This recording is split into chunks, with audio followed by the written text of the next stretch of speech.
to Justice Cast Season 3. Glad you could be with us. I have a special guest today, Dr. Adella, here from Denver Public Schools. She leads the family and community engagement. And I think when people hear family and community engagement, they just think like, I don't know, I think they don't understand how big that is, right? And how many things you lead there. So we'll talk a little bit about that. But tell folks, you grew up here, went to school here. She's legit. DPS student, graduate, and now helping to lead this district. So thank you for being with us this morning. Thank you. Yeah, Thank tell folks a little bit about your journey. How did you get here? How did you get to be the executive director of family and community engagement for Denver Public Schools? Yeah, thanks. That was your dream when you were a student to do that, right? Well, I don't know that it ever was. I think there was I actually wanted to be an attorney. Oh. I wanted to go into law. I wanted to do child welfare. Okay. And then Well, you kind of get a lot of that in the role you're in. yeah, Yeah. a little bit, but law school I didn't make it to law school yet. Yeah. Who knows? It Yeah. might be out there. I would say that what came about from my career really started in my life experiences. Right. So if I can go back a little bit, Yeah. I was born in Northeast Colorado in a small town, Fort Morgan, Colorado. Yeah. It is now much more diverse. We and were just bigger. in Fort Morgan. Yeah. You could have told us all the hot spots. I don't know that I know them anymore, but I know they have a Walmart now, which Yes. they're big time when they have a You get Walmart. right? They've got a great new ice cream shop there that we Okay. just went to. That just had they were on some big fancy show, like they did some kind of like rehab of a certain community, and so they went to Fort Morgan, and I didn't learn this until we got there, and great ice cream shop. I have to get the name of it, but Oh, cool. owned by a Latina lady there, and she is doing great business out there. Yeah. Yeah. So I mean, it's grown a lot since I lived there. I think at the time when I went to school there, my brother and I were one of very few Latinos Yeah. in Fort Morgan. There was a handful of us. And my dad worked in outdoor culture, and so that's Okay. why we were there. Unfortunately, life circumstances brought us to Denver, and that's where we moved to Denver. And for that first year that we were here, we were homeless, so we were couch surfing, moving around quite a bit. And that was my first entrance into Denver Public Schools. Okay. As a student, I went to 5 different elementary schools just in 5th grade. Wow. So started off at Beach Court and went throughout the city and then continuated from Stedman. Okay. So Okay. quite a bit. Go back to Fort Morgan. Talk about that experience, because I think that helps to shape some of your advocacy and your work now, like being one of a few in a space where I don't want to make this assumption, but the space that's may not have always been welcoming, right? How did Fort Morgan help to shape that Fort Morgan experience early on, exposure to, hey, there's a few of us? Yeah. How did that help to shape you today? Yeah, so I think what it did for me is I remember being in 3rd grade and feeling incredibly embarrassed for being Latina. For my parents speaking Spanish and my parents not speaking the language, and me having to interpret. And so I remember that cringe feeling, and I think this is the first time I'm saying this out loud to anyone, that I would feel this sense of embarrassment because my parents would come to the school and they couldn't engage in a parent-teacher conference, or they couldn't ask for what they needed at the front office. And so I always was trying to be a kid, but also living on edge to make sure that I stepped in when I needed to support for my parents. Right. And so I wouldn't say that I didn't feel entirely welcomed, but I also didn't feel entirely supported. Yeah. And I knew it was very evident to me that I was different. I was different than my peers, both in socioeconomic status. It's interesting how you can make that connection, because my peers lived in the beautiful homes that surrounded the school, whereas we lived in the trailer park that was almost on the outskirts of the city, right? And so it in that sense, I remember walking home and feeling like I'm all right, because by the time I passed all the new houses to get to my trailer park, like nobody sees Right. which house I ended up going to because all of my other friends already went to their homes, right? So I think a lot of that shaped like how I felt in that time, but also not feeling seen. I often share this, and it's funny now, but it's the reality. When I moved to Denver, and when I went to Ashley Elementary as well in 5th grade, and that was the first time that I had ever seen Black kids in real life. Yeah. Like, They exist. They Yeah. exist, Right. That was also the first time that I had seen kids speak Spanish. Like, I hadn't seen that before. I had not been exposed to that. Like, I had seen Black kids on the Reading Rainbow. Yeah. And on TV, Barney and stuff, Yeah. but I had never seen like a Black kid in real life. Yeah. And I had never seen other kids that were about my age who spoke Spanish. Wow. And so like I felt seen, right? Like I felt like, oh my gosh, like this is real. Like it almost felt like I was stepping into the set of like one of these shows, right? Because finally I was seeing diverse kids and languages. And I remember this girl, I always remember her name because her name was America. And she was from Honduras.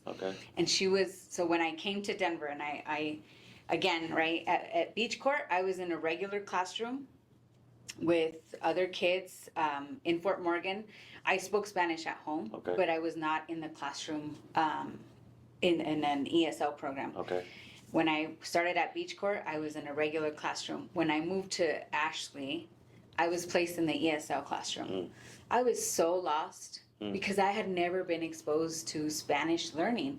I had always been in classrooms learning English. And all of a sudden, everything is in Spanish to teach me English. And I was so lost. And my little friend, America, which I still wonder till this day if that student, that adult now ever remembers or realizes the impact that she had on me in that time, because she bonded with me and she helped me navigate the classroom. Man, that's powerful. All of that, as you're speaking more, it just makes sense that you're in the role that you're in, because you bring life experiences to the role that I think explain your passion for breaking down these barriers, explain your passion for creating systems and structure that help families feel seen, feel heard, feel like they belong in their schools, right? That they are not strangers in their schools. And so that's powerful. I hope folks listen to that part and really get a better sense of, oh, that explains it. That explains her passion. That explains why she does those things, because it shapes us, right? It shapes us. So you get to Ashley, you get to all those 5 schools in 5th grade. I mean, that's pretty amazing. Like I see, like you were destined to be family and community engagement. I mean, that's you know all of those all over the district there. You went to middle school. Where'd you go to middle school at? So in 5th grade, right? That was the year that we were homeless and kind of couch surfing. In at the end of 5th grade, we settled in an apartment in Aurora. 16th and Elton. So I went to West Middle School and my brother in Aurora. And then my brother went to Crawford Elementary School in Aurora. And we were only there for a year. My mom had a 1-year contract on that apartment. It was a 1-bedroom apartment. So I tell my kids today, you are so grateful for what you did. I shared a room with my whole family. Like our whole family shared a room. And then eventually we moved back to North Denver, and I went to Horseman, which is now Horseman at Trevista. How was middle school? When you think back to middle school experience? Middle school was hard. So middle school was really hard for me. For many reasons. And it's interesting because oftentimes I'm in conversations in meetings and people are like, remember the truancy officers that we used to have in our schools? And I'm like, oh, like a little part of me freezes because I'm like, they used to come to my house, you know? Middle school was hard for me, both in continuing to find my identity, who I am as a Latina, right? I never really knew I was Latina. My parents didn't teach me to say you're Latina. I always knew I'm Mexicana, right? My parents are Mexican. But then I also knew I'm not Mexican like you're Mexican because I wasn't born in Mexico. And with my peers who are Mexican, I'm not the same. Yeah. I'm not like them. I don't always know all the Spanish context. I don't know how to write in Spanish, Right.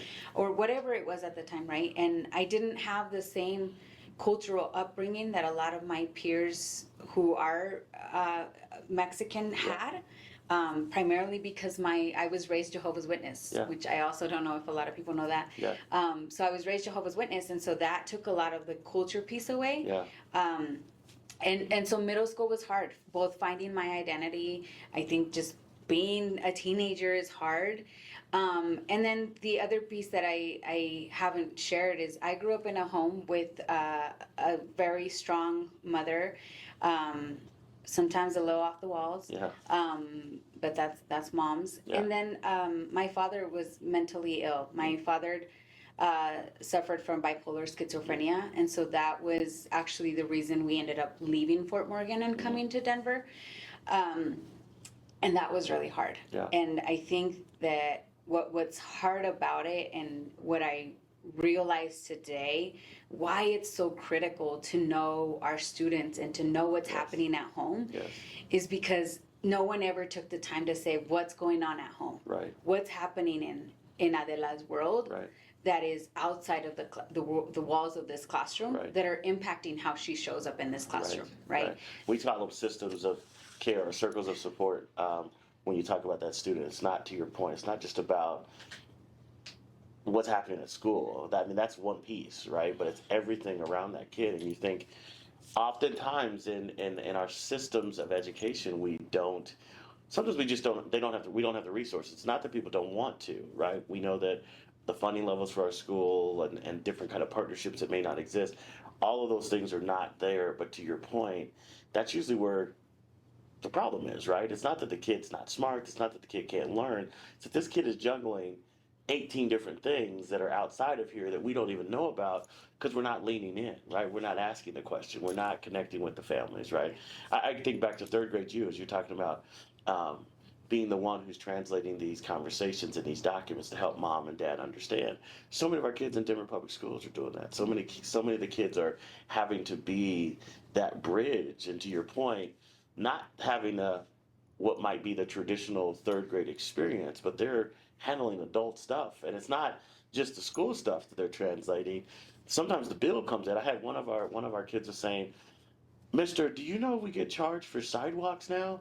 And I said, "Well, what?" And then and so I was going through this bill with them, and it was because their family, that this is a young kid who's now looking at a bill from the city and now understanding you got to pay for trash, you got to pay for sidewalks, and then having to understand that and explain it to a parent.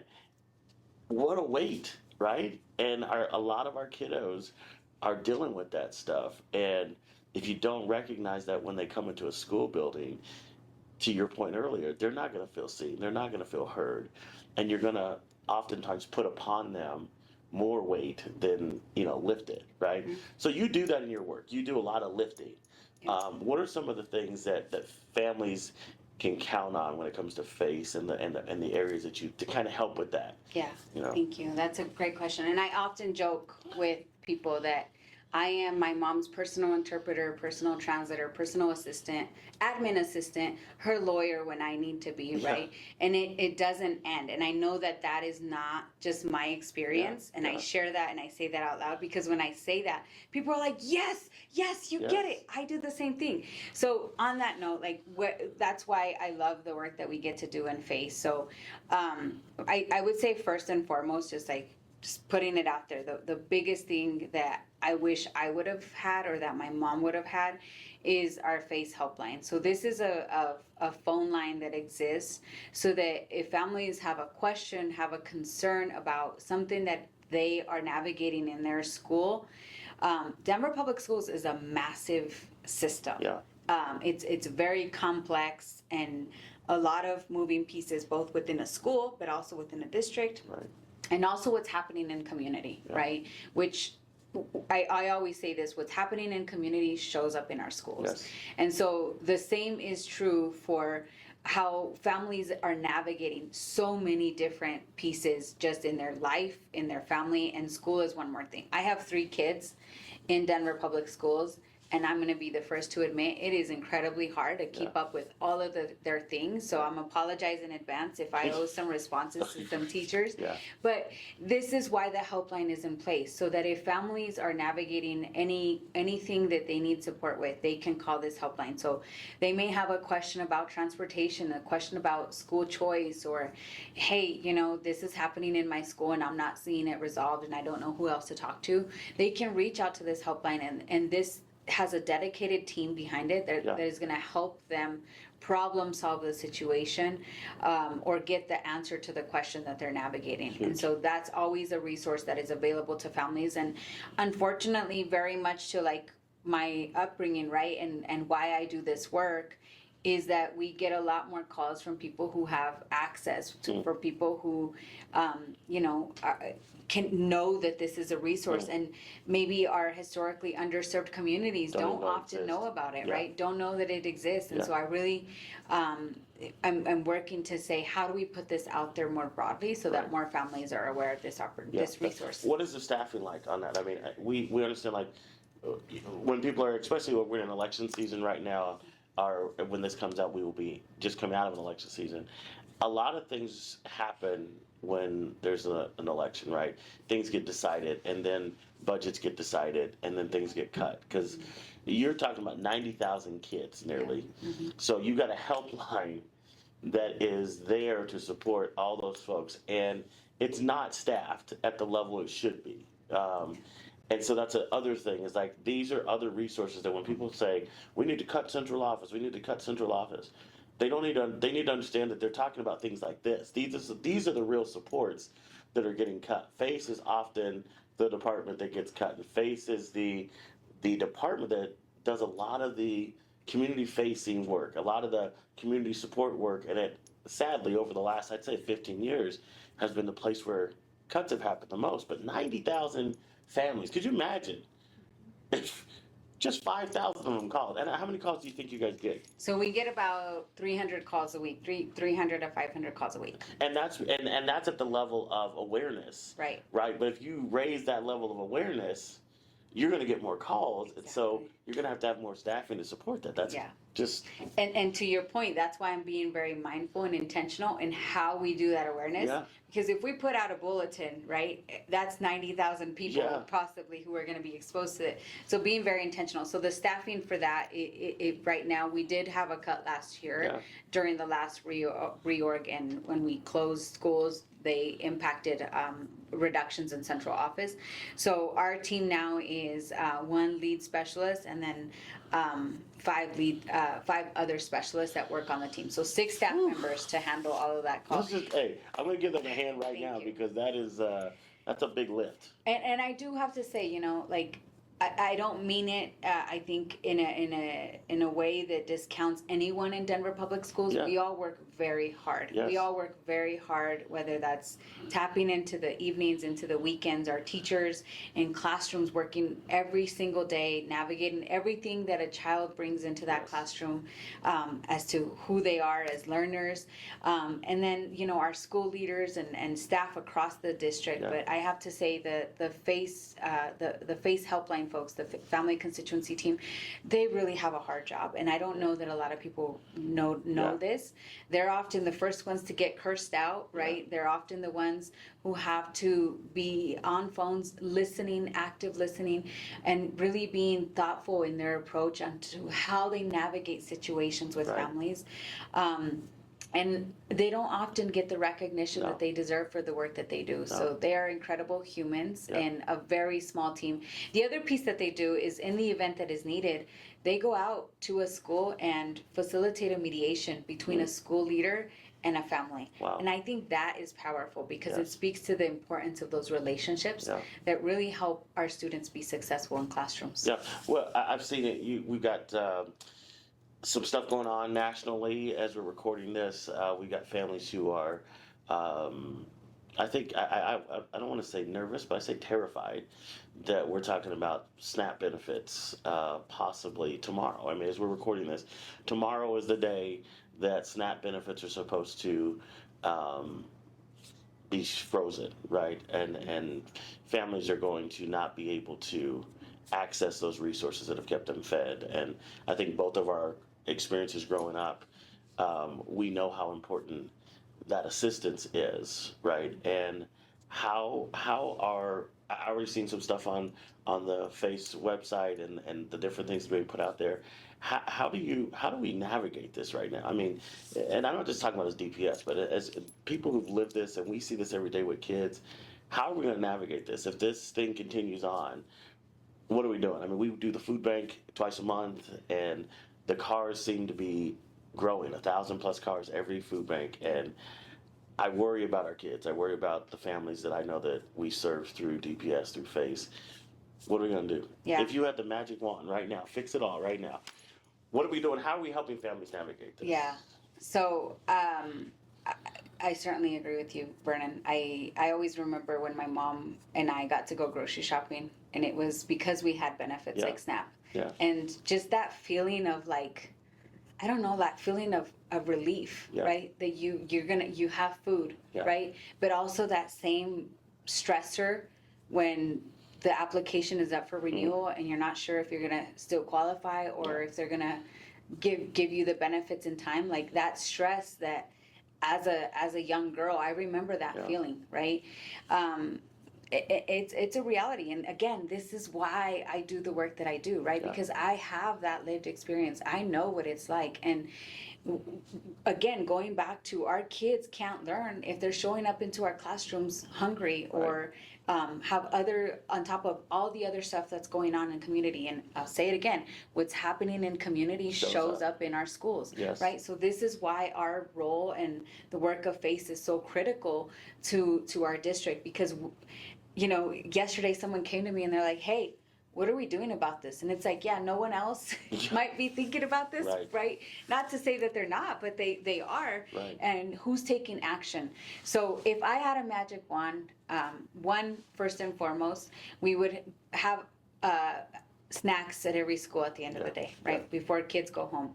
And then I would say the other piece is that we would have a pantry at every school that needs it, and that it's consistently stocked.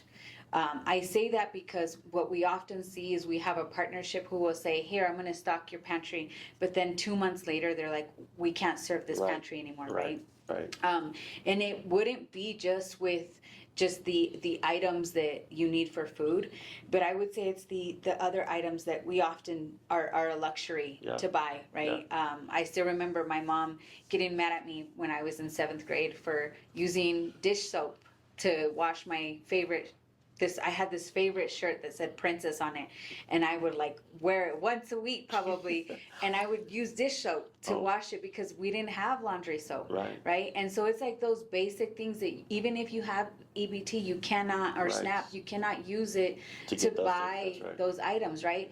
And it would be accessible to our students if they need it, right? If you need it, there's no shame, and it's given in a space that is dignified. That it's not a room where you know if you're in that room, it's because you have a need. So what we're doing right now is we are going to start doing some action or getting additional food items that we'll be supplying to our pantries that are at schools. At our community hubs, we are increasing the amount of food that we have to make sure that we can sustain the families that we're currently serving and additional families. Our community hubs are located again. So our community hubs are located at Johnson, Southwest, in Southwest Denver. Our Northwest community hub is at Trevista at Horseman. And then there's another one inside of Swansea Elementary School, and then we have one at Hallett Elementary School, and then in the far northeast we have one at John M. S. And they also have they converted an activity bus into a mobile market that goes into the Montbello, because you know Montbello is a city of its own. Yeah, we are. So Montbello and Green Valley Ranch, and then we have one at Placebridge Academy in the southeast area. Those community hubs are have become, I don't like to say life-saving, I like to say life-supporting, right, for families, because I think we've been in all of them and seeing people be able to your point, step into a place in dignity and understand, hey, this is your community, and this community stands with you. So I think the community hubs have been great. I'd love to see them everywhere, to your point. Like we need to have because all communities have these great needs, and how can we make this just a part of our DNA Right. as a district? That families from one moment to another, you could be, as we talk about here at Faith Bridge, because families are either struggling, they're and surviving. There's a sense of stable, but still, we know how to surviving at any moment. That stability could be shaken. One check, one job loss, right? And then there's some level of thriving within our district, and it's like getting the folks who are thriving within the district to understand the experiences. I mean, in our shift program, we have kids who are from all across the district, and one of the strengths is, and you've spent time with the kids, is you've got kids who are very affluent, who are in this program with kids who are on a different end of the economic spectrum, and they are coming together, learning about each other, and saying, well, wow, I have this, well, why don't they, right? And they're pushing for like a reality where we're not arguing about basic needs, right? And I've not gotten emotional on any of these podcasts yet, but I knew this was going to be one of those topics. But no one should be hungry, right? No kid should, those are things we shouldn't be worried about. Kids shouldn't be worried about food and clothing and housing, and how can we educate? Right. How can we educate if we don't first say prioritize these basic needs of kids? I think about younger you and younger me, right? And we wouldn't be where we are today, you know. Yeah. So anyway, you're the first one that got me crying on these podcasts. So I'm sorry, but it's just I think it's a reminder of why this work is so critical. Yeah. Why you said it right. Kids can't learn if they don't have their basic needs met. Yeah. And it's not going to be. It's incredibly hard. Like I think about last night, right? Like how am I going to do this? And like, are people actually going to support us? Are people actually going to bring in food?